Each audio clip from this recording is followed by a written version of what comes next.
ya que estamos con lo de Ayotzinapa, familiares de cientos de desaparecidos en el país entregaron al subsecretario de Derechos Humanos de la Secretaría de Gobernación, así como a senadores, su propuesta para la Ley General sobre Desapariciones Forzadas y Desapariciones de Particulares. El documento de 15 páginas hace énfasis en 3 puntos centrales: crear un sistema nacional de búsqueda, renovar el registro único de personas desaparecidas y la reparación integral del daño.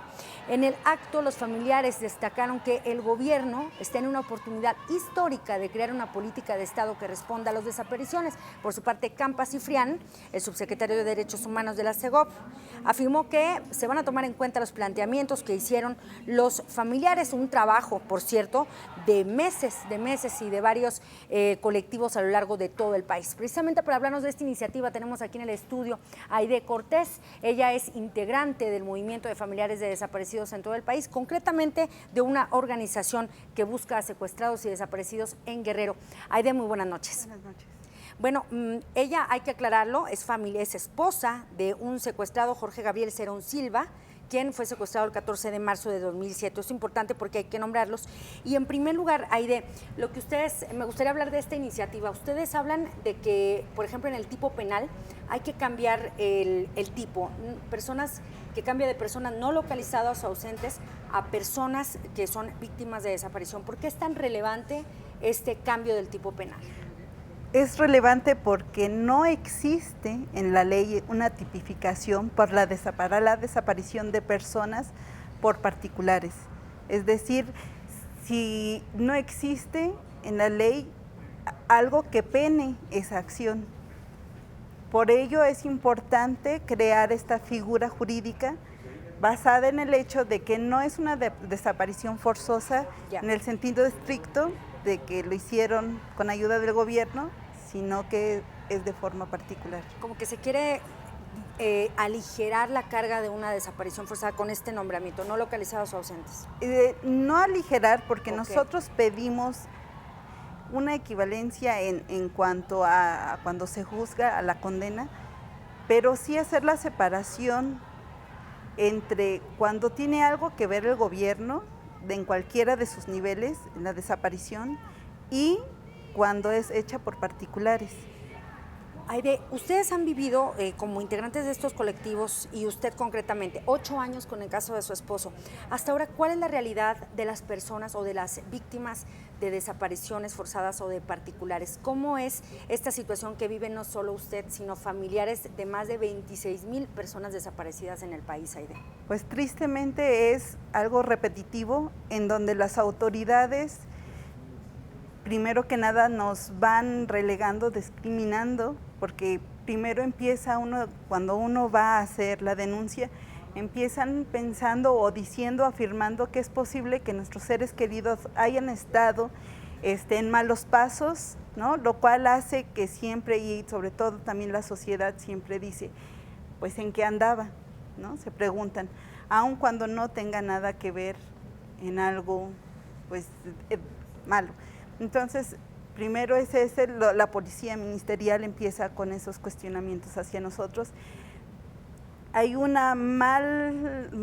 se inician en general malas averiguaciones y después, en la mayoría de los casos, quedan estancadas las investigaciones.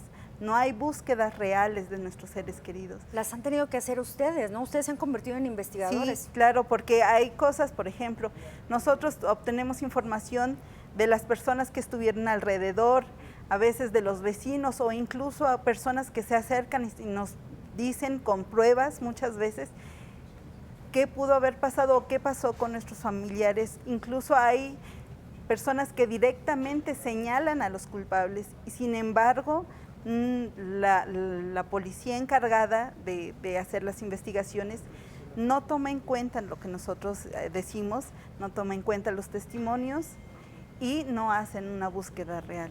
Pareciera ser, con toda su experiencia y también lo que han vivido los otros familiares de personas desaparecidas, que cuando una persona desaparece en México es como si ya dejara de importarle al Estado.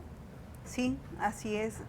Para nosotros ha sido, a lo largo de estos años de búsqueda, pues algo que hemos experimentado día a día, ¿no? Las personas realmente, a la policía, al Estado, no le importan nuestros seres queridos, porque no se toman la molestia de buscarlos. Solamente lo que hemos hecho, o lo que algunas de nuestros comités con los que hemos trabajado han logrado en algunos estados, es que se reconozca la desaparición, pero, y sin embargo, las autoridades les ofrecen el apoyo, y aún así, en los hechos reales, no ha habido ningún caso en el que se haya puesto la verdad y se haya dicho la persona desaparecida se encuentra aquí. No ha habido casos. Puede ser una simulación, parece una simulación o es una simulación en algunos estados, y en otros, como en Guerrero, simplemente no se da. Nosotros como comité en Chilpancingo Guerrero, Sí. hemos hablado tanto con derechos humanos estatales, con la Procuraduría, en diferentes momentos, y nos han sentado a la mesa, nos dicen de repente, hay un avance mínimo, pero realmente no hay búsqueda, no tienen en algunos casos ni siquiera guías de dónde pueden buscar, no hay, no existen. Entonces, en mi caso particular, hace años fuimos, checamos el expediente estaba archivado, y cuando lo revisaron había partes que no estaban ya. Entonces se tuvo que volver iniciar la investigación. se tuvo que volver a llamar a los testigos para que dieran esa parte de información que ya habían dado años antes. Ahora, estoy viendo, ustedes piden en esta iniciativa que en la búsqueda se dé la presunción de vida, no de muerte. ¿Qué ocurre en estos momentos? Cuando una persona desaparece, las fiscalías ya los toman como si ya hubieran muerto, no los están buscando con vida. ¿Por qué ustedes piden exactamente o precisamente esto? Porque al tener la presunción de vida, sí, se supone que se tiene que agilizar la búsqueda y la investigación, porque es como una carrera contra la muerte, ¿no? Es decir, sabemos que cuando una persona desaparece porque existe esta violencia tan grande en México, donde muchos de los casos lamentablemente no terminan con un buen fin, digamos así. Entonces nosotros queremos que se busque con la presunción de vida, porque queremos que se haga rápido, que sea efectiva la búsqueda, ¿no? Y expedita, o sea, que se haga inmediatamente, que no se esperen que un cierto poder, ¿no?, en un cierto grado tenga que pedir permiso a otro o consultar, o no, sino que se haga rápido, porque se presume que esta persona sigue con vida, y que no se deje y se delegue, como en estos casos en donde el Estado, parece ser que es la mayoría de los casos, presume que está muerto, entonces que ya no tienen prisa por buscarlo.